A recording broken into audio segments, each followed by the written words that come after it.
Hello everyone and welcome to Dark Plays. On this playthrough we will be doing Majora's Mask on the Nintendo 64.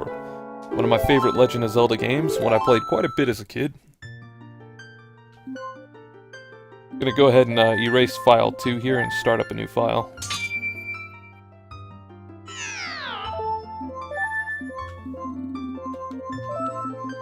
I miss the day when games had this kind of feel.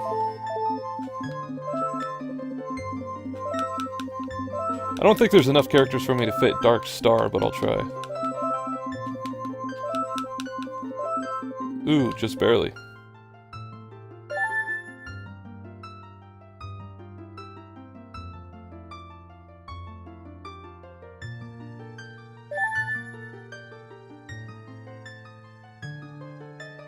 Okay, let's go ahead and continue.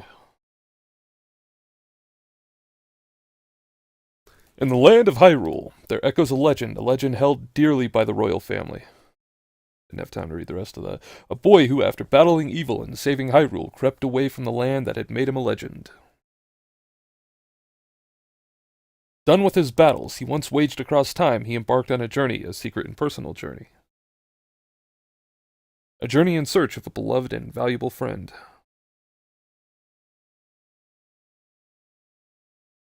A friend with whom he parted ways when he finally fulfilled his heroic destiny and took his place among legends.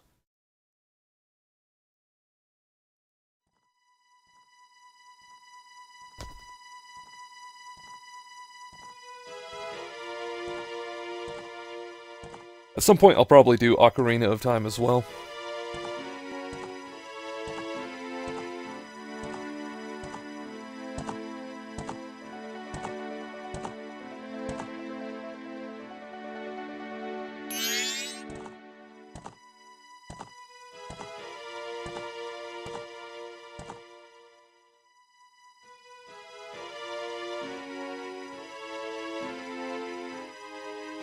I really wish they made more games like this on the Nintendo 64. It definitely had the capability graphics-wise. Sadly, a lot of the games on the Nintendo 64 look like garbage.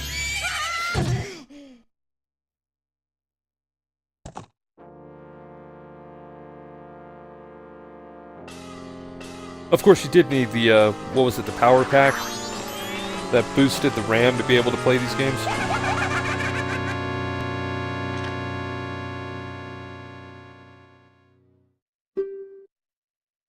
I wonder if he has anything good on him. Well, I'm certain he does.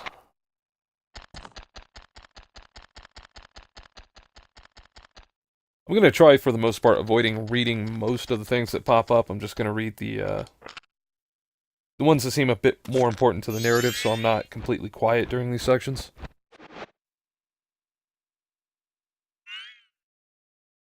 What a pretty ocarina.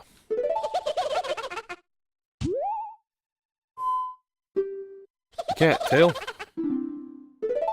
Funny thing is their names are, the white fairy is Tattle and the dark fairy is, Tail.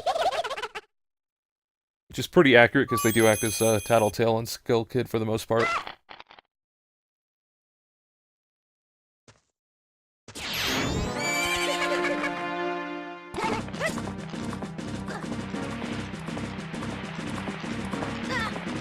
That's gotta give you some really bad road rash.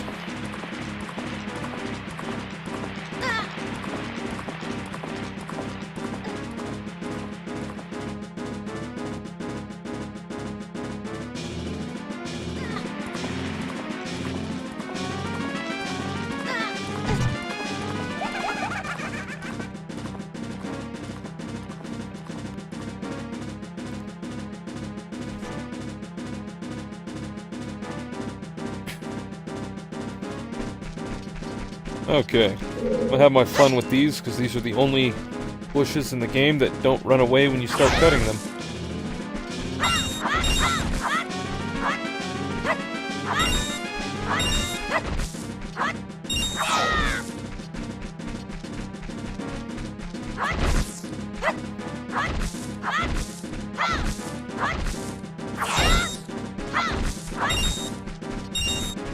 Give me that money. Alright. Well, the money's not that hard to get in this game if you know what you're doing. Whoop. Overjumped it.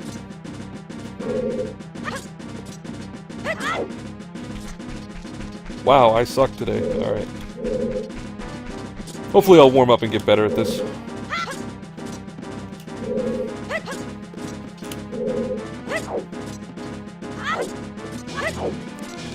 There we go. You just gotta get in the groove.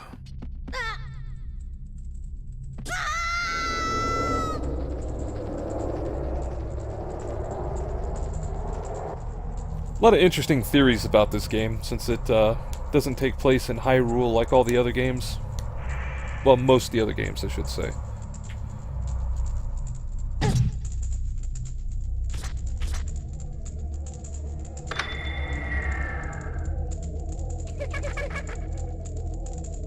I think Game Theory's even done a few videos on this game.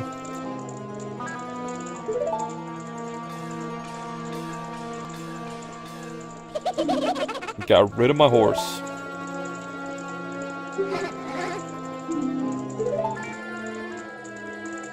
God, that mask was so creepy as a kid. It was great.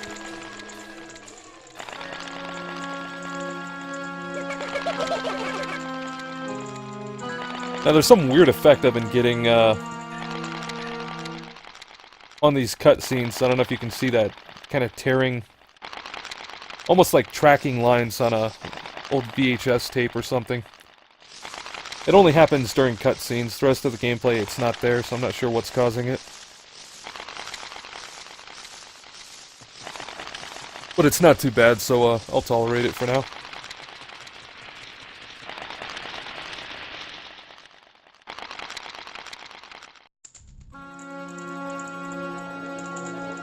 Huh, interesting pattern on the floor. Almost looks like the Triforce pattern that you used to see in Ocarina. Oh, that's a good look for you.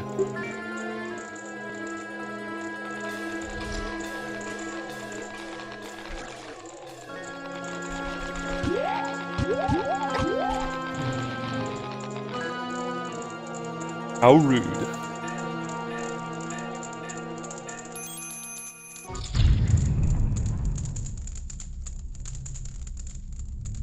I do rather like the way that they put important words highlighted in red like that, so, as a kid, if you're very impatient and just skipping through instead of reading everything, you can still pick out the keywords that are important to what you're trying to do.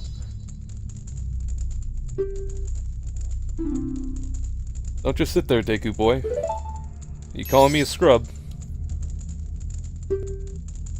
I ain't no scrub.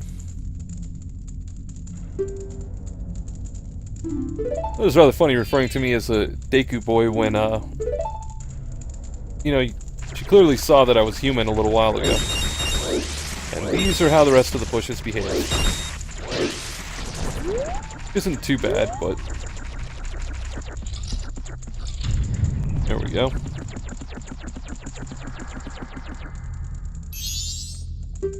Well, keep up then, Tattle, if you don't want to get left behind.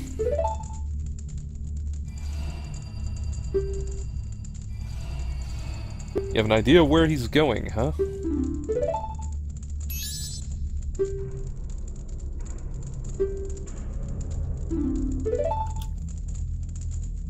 Okay, Tattle.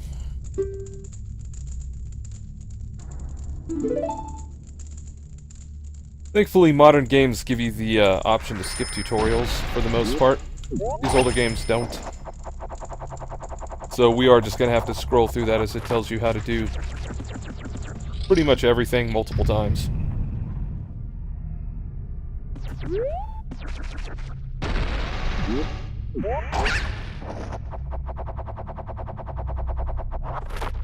I gotta say, for the limitations of the time, these games did a really good job at doing platforming sections. Like, even modern games screw that up to where it's just beyond annoying to try and platform your way across the level. Deku nuts. What poor Deku lost his nuts.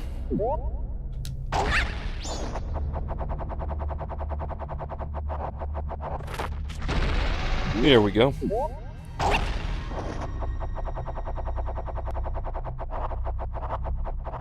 Some of these are kind of clinching, like that. Yep, Z targeting. Really sad story behind that tree there.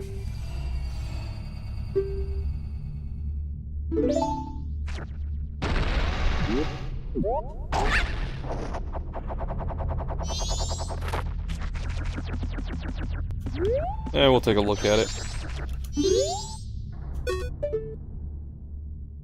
Pretty creepy looking.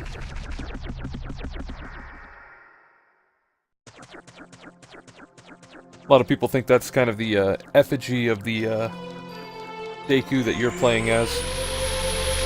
Considering all the other characters you play as in this game, all the other forms you take are based off of dead creatures.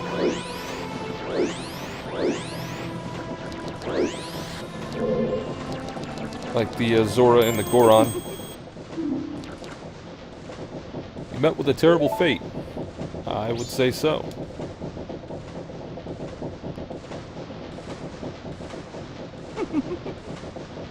This guy was always very creepy.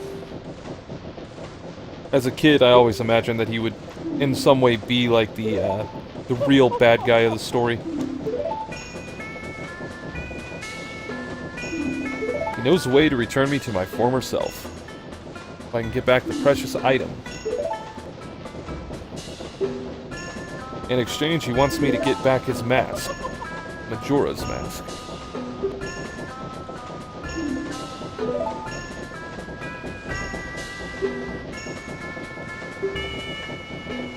So he basically gives you this 3-day timer, and it's kind of just a way for the game to set up the rules that you'll be playing by for your first 3 days. Because without that prefix, you wouldn't know the other reasons why you only have 3 days to do what you're gonna do.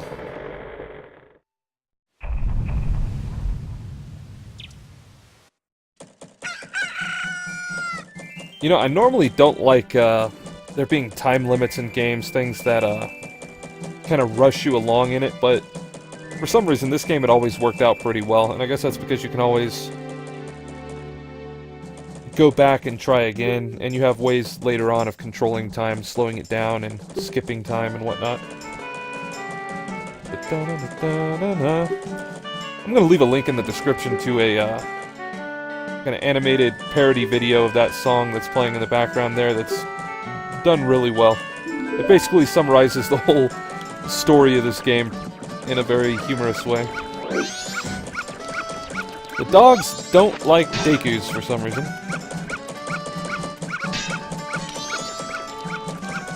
But they love Zoras and they're afraid of Gorons.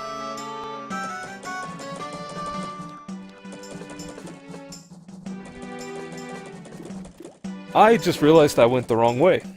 I'm going to try and get through these first 3 days pretty quickly, because there really isn't much for you to do. So most of what you will be doing, if you've played through the game and already know what to do, is you'll be killing time more than anything.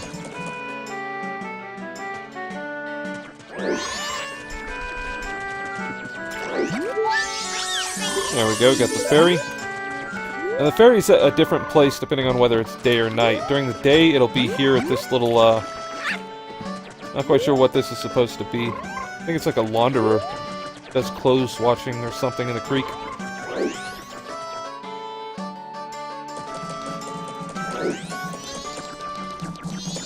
And at night, the ferry will be in this section here in, what is it, West Clocktown?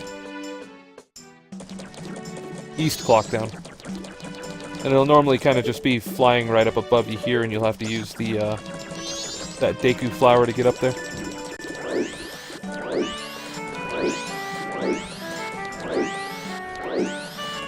Okay, so we're gonna head into North Clocktown, which is where the domain of the ferry resides.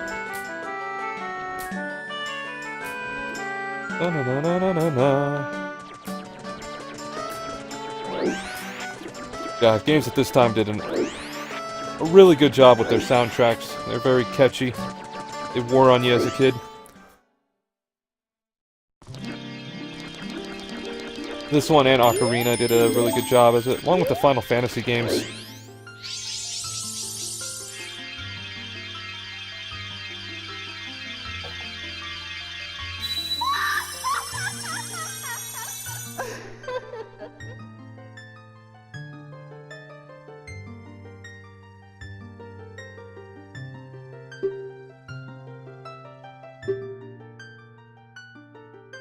The Great Fairy of Magic. Grant me magic power. Now, unlike Ocarina, where you actually get different magic powers, all these fairies basically just give you more magic power. As in that green bar that's on the screen there.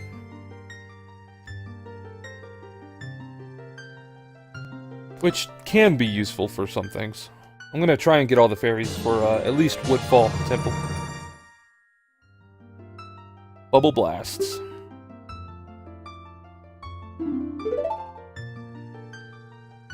Man who lives outside of town, the observatory.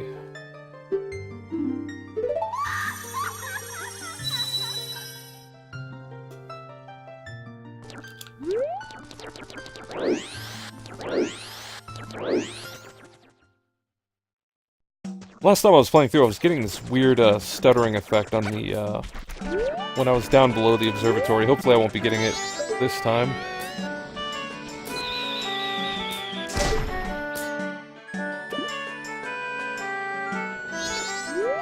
Talk to this kid here, who is the leader of the bomber squad.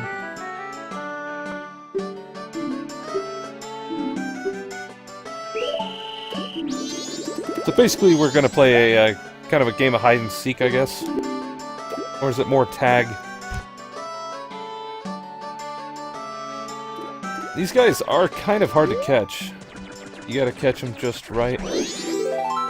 There was one on the other side of the tree there. He's probably the easiest to catch.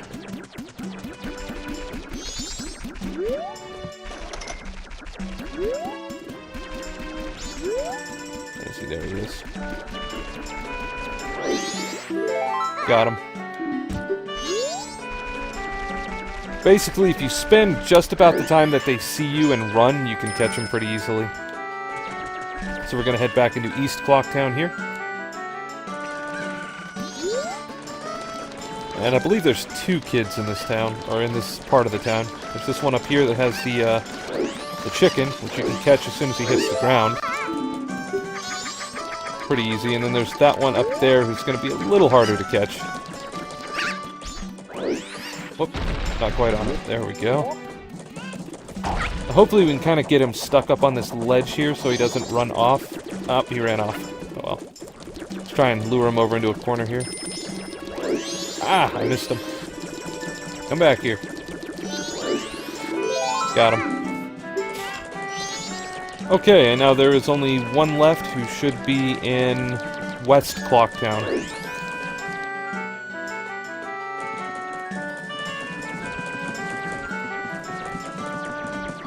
Hopefully I got the audio levels right on this and that background music isn't drowning out every other sound in the game.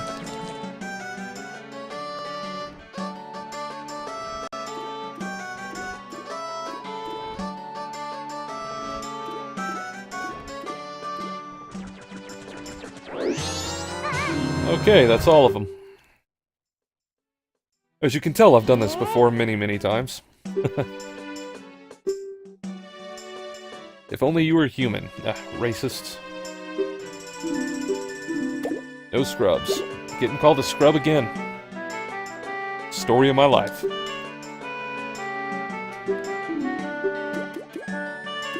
Okay, and the code is different upon every playthrough. Wow, that was almost 1, 2, 3, 4, 5.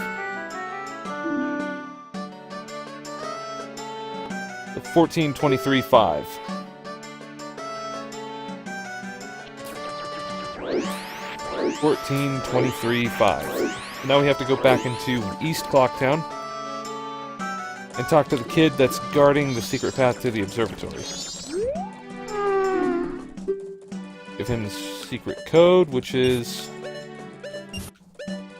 1423.5. And it'll stay that way. That code is generated basically at the start of a new game. So whenever you reset time, the code stays the same. So as long as you can remember it, you can get through there. But if you start a new game, then it'll be different. But later on, you get the Bomber's Notebook. Now, if you go down that path, which we can't do as a Deku Scrub because there isn't anything for us to sit on and we'll drown. Or stand on, I should say. There's a little secret area over there with a wall that you can blow up. I don't remember. I think you get a chest with some rupees in it, if I'm not mistaken. Yeah, I'm getting that stuttering a little bit, but it's not bad. I'm gonna ignore Tattle because I'm pretty sure she's just gonna say, "We only have 3 days left, better hurry."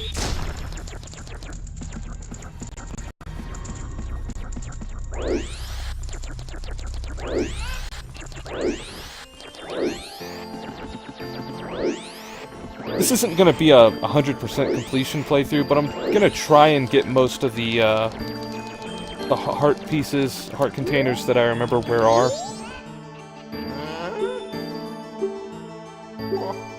Seem to have better manners than the other one.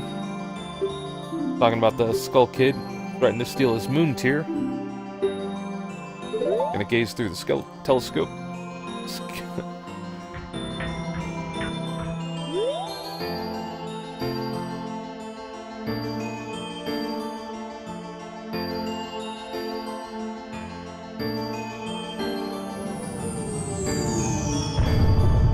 Boom.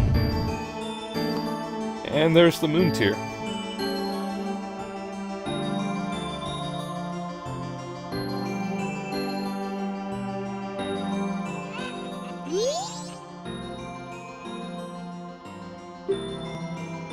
Perhaps another moon's tier. Go through the door and grab it.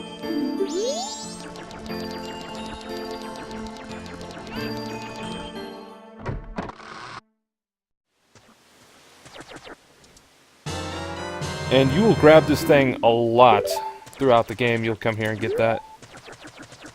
Mainly going through the line of trading properties, which is basically just Deku flowers that give you access to certain areas that you wouldn't normally have access to.